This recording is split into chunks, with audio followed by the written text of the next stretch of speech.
করার জন্য আপনি যে ভূমিকা রেখেছেন এজন্য পিরোজপুর জেলা বিএনপি আপনার জন্য আমরা পূরণ করতে পারি নাই, তবে আমরা আমাদের সাধ্যমতো চেষ্টা করেছি। ওনার সেই শিক্ষা বা যে অবস্থা আছে যাচ্ছে উনি, সেটা আমরা চেষ্টা করব।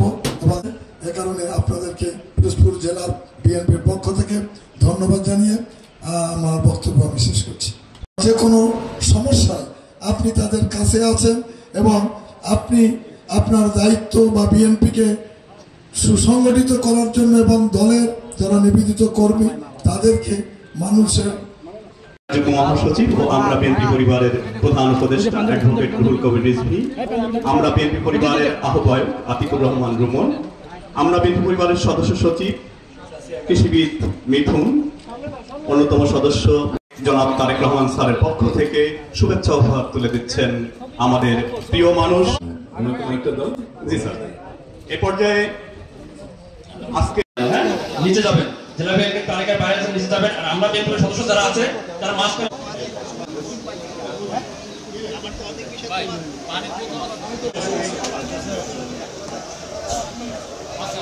স্টেজটা ক্লিয়ার রাখেন।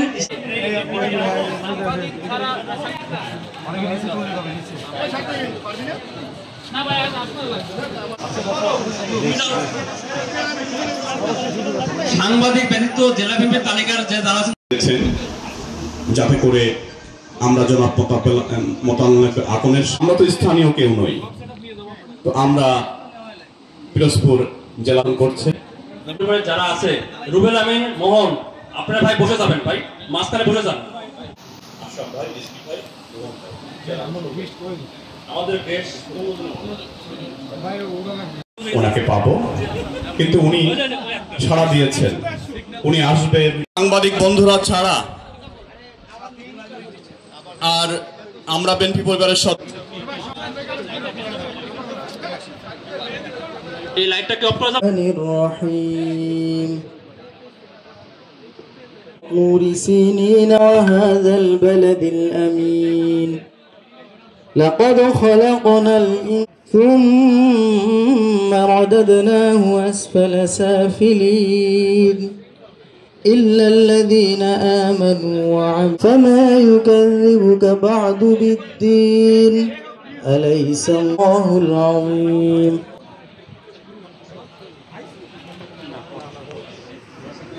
সম্মানিত সাংবাদিকবৃন্দ, এই পিরোজপুরের কৃতি সন্তান এখন ভাইয়ের সঙ্গে বিএনপির ভারপ্রাপ্ত চেয়ারম্যান জনাব তারেক রহমানের সাক্ষাৎ পর্বে আমাদের ঢাকা মহানগর উত্তরের পরিচিত মুখ বিএনপি নেতা রাজ্জাক ভাই, আমরা আমজনকে আমরা স্বাগত জানাই। আরও রয়েছেন জাতীয়তাবাদী স্বেচ্ছাসেবক দলের সহসভাপতি ডাক্তার জাহিদুল কবির জাহিদ ভাই, উপস্থিত রয়েছেন সাধারণ সম্পাদক ইঞ্জিনিয়ার আবু হানিফ, উপস্থিত রয়েছেন আমরা বিএনপি পরিবারের সদস্য মাসুদ রানা লিটন, উপস্থিত ফরাদ আলী সজীব এবং সাবেক ছাত্রনেতা পাপ্পু ভাই সহ আরও অনেকে। পর্যায়ক্রমে আমরা সবার নাম বলবো।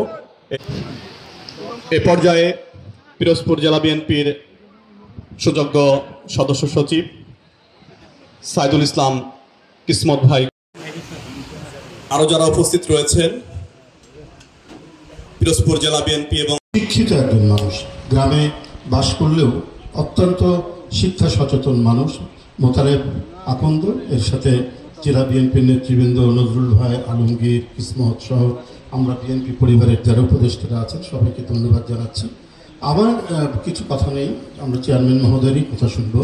আমার কাছে একটা জিনিস যেটা কথা বলেছেন এখানে মোতালেব আকন্দ সাহেবও একটা চরিত্র গঠনের কথা বলেছেন।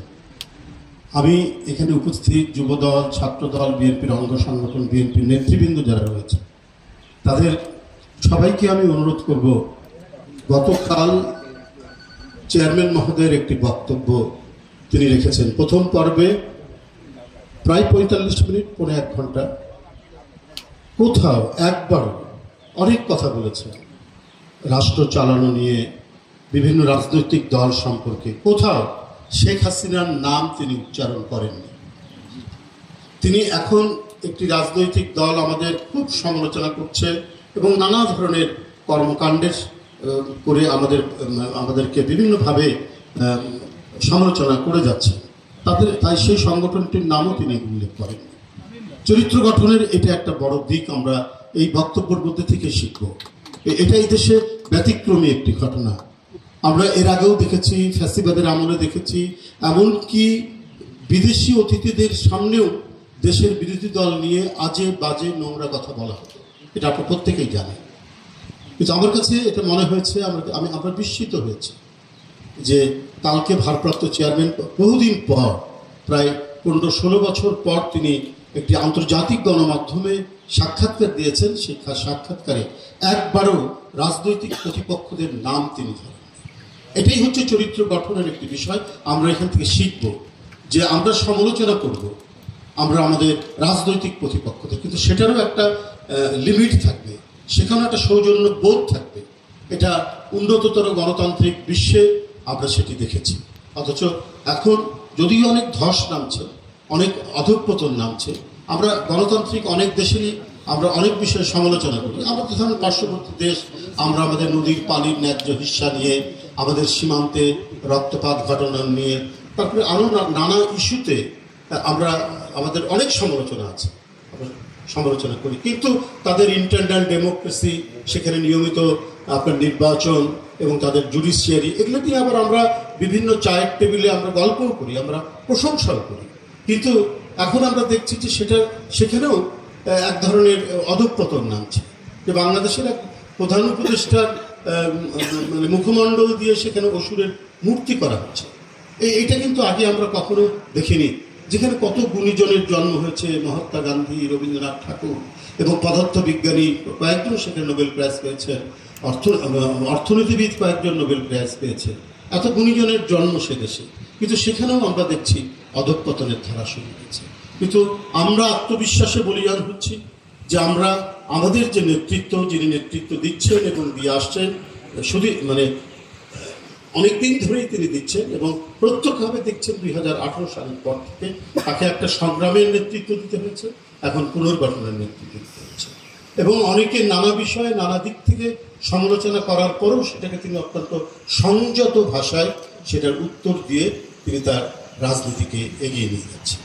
তো সেটা আমাদের ভাবতে হবে, আমাদের সেগুলো নিয়ে আমাদের চর্চা করতে হবে যে আমরা যেভাবে চলছি আমাদের নেতৃত্ব সঠিক, আমরা সঠিক আমরা নির্দেশনা অনুযায়ী আমরা চলছি। এটা একটা দিক। আরেকটা দিক হচ্ছে, আমি এটা চেয়ারম্যান মহোদয়ের সামনে বলেই আমি শেষ করে দেব, সেটা দেখুন, এটা পিরোজপুর। একজন মানুষ দুষ্কৃতিকারীদের দ্বারা এবং রাজনৈতিক দুষ্কৃতিকারীদের দ্বারা আঘাতপ্রাপ্ত হয়েছে।